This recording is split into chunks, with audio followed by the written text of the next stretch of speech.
Kolkata high court ने पश्चिम बंगाल में 2010 के बाद बनाए गए सभी ओबीसी सर्टिफिकेट को निरस्त करने का आदेश दिया है। मध्य प्रदेश शासन में मंत्री और ओबीसी का बड़ा चेहरा कृष्णा गौर ने कोलकाता हाईकोर्ट के इस फैसले का स्वागत करते हुए कहा कि पश्चिम बंगाल में ममता बनर्जी की सरकार ने मुस्लिम तुष्टीकरण की नीति अपनाते हुए गैर संवैधानिक तरीके से मुस्लिम समुदाय को ओबीसी सर्टिफिकेट जारी कर उन्हें लाभ पहुंचाया है, जबकि ओबीसी में सिर्फ मुस्लिम ही नहीं बल्कि अन्य कई समाज भी आते हैं। लेकिन कांग्रेस और ममता बनर्जी की पार्टी के साथ साथ अन्य घटक दल भी मुस्लिम तुष्टीकरण की नीति करते हैं। लेकिन कोलकाता हाईकोर्ट का यह फैसला निश्चित पूर्व से ओबीसी वर्ग के विश्वास पर खरा उतरेगा और पूरे भारतीय जनता इस फैसले का स्वागत करती है। Bureau report. मंडल आयोग की सिफारिशों को फिर ठंडे बस्ते में डाल दिया। 1984 में श्रीमती इंदिरा गांधी की हत्या के बाद श्री राजीव गांधी प्रधानमंत्री बने, लेकिन 5 साल तक उन्होंने भी मंडल आयोग की सिफारिशों को लागू नहीं होने दिया। 1990 में जब वीपी सिंह की सरकार भारतीय जनता पार्टी के समर्थन से बनी, तब हमने मंडल आयोग की सिफारिशों को लागू करवाया, लेकिन उस समय भी श्री राजीव गांधी ने 1 घंटे तक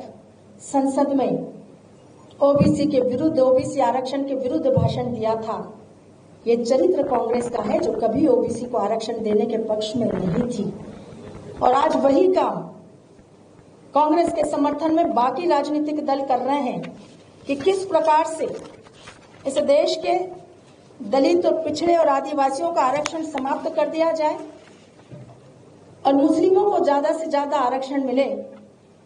वास्तव में कांग्रेस पार्टी तो हमेशा से कह ही रही थी, डॉक्टर मनमोहन सिंह जी ने भी कहा था कि इस देश के संसाधनों पर सबसे पहला अधिकार माइनॉरिटी का है और माइनॉरिटी में भी मुसलमानों का है। डॉक्टर मनमोहन सिंह जी भूल गए कि माइनॉरिटी में सिख भी आते हैं, जैन भी आते हैं, बौद्ध भी आते हैं, लेकिन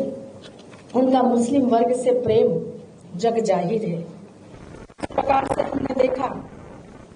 कि Congress party ST, SC, OBC के अधिकारों पर डाका डालते हुए तुष्टीकरण की प्यासी कांग्रेस की सच्चर कमेटी की रिपोर्ट के माध्यम से गलत बयानबाजी उन्होंने की थी। सच्चर कमेटी की रिपोर्ट ने कहा था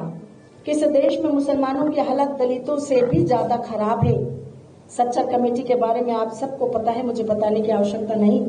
कि किस प्रकार से सच्चर कमेटी ने इस देश के मुसलमानों को आगे बढ़ाने के लिए और इस देश के दलितों का, पिछड़ों का, आदिवासियों का अपमान करने के लिए अपनी रिपोर्ट सौंपी थी, जिस पर कांग्रेस ने बहुत शीघ्र संज्ञान लेकर इस देश में मुस्लिमों का आरक्षण लागू किया था, जिसका सीधा सीधा अर्थ यही है कि कांग्रेस पार्टी और इंडी गठबंधन के सभी घटक दल अब धर्म के आधार पर आरक्षण देने के पक्ष में है, जबकि हमारे संविधान में धर्म के आधार पर आरक्षण का कोई प्रावधान है ही नहीं। हम सब ने देखा कि किस प्रकार से कर्नाटक में मुसलमानों को आरक्षण दिया गया, आंध्र प्रदेश में मुसलमानों को आरक्षण दिया गया। धर्म के आधार पर आरक्षण देने का जब कोई प्रावधान नहीं है तो ये गैर कानूनी तरीके से आरक्षण देने की प्रक्रिया इस देश में कांग्रेस, टीएमसी, इंडी गठबंधन के अनेक घटक दलों ने प्रारंभ की है, जिसका ममता बनर्जी ने जिस प्रकार से कल कोर्ट की अवमानना की है, पूरी भारतीय जनता पार्टी पुरजोर विरोध करती है और हमारी सरकार निश्चित रूप से इस बात का संज्ञान भी लेगी कि हाईकोर्ट ने कल जो फैसला दिया है वो पश्चिम बंगाल में लागू किया जाए, उसे सुनिश्चित किया जाए। और इसका विरोध, ममता बनर्जी के बयान का विरोध करने के लिए आज पूरे मध्य प्रदेश का ओबीसी मोर्चा ममता बनर्जी के प्रति धिक्कार कर रहा है, पुतला दहन का कार्यक्रम कर रहा है। आज हम कलकत्ता हाईकोर्ट का स्वागत करते हुए निश्चित रूप से देश के ओबीसी वर्ग को इस बात का विश्वास भी दिलाते हैं कि देश के प्रधानमंत्री जी लगातार इस बात के लिए पूरे देश भर के ओबीसी समाज को आश्वस्त कर चुके हैं कि इस देश में हम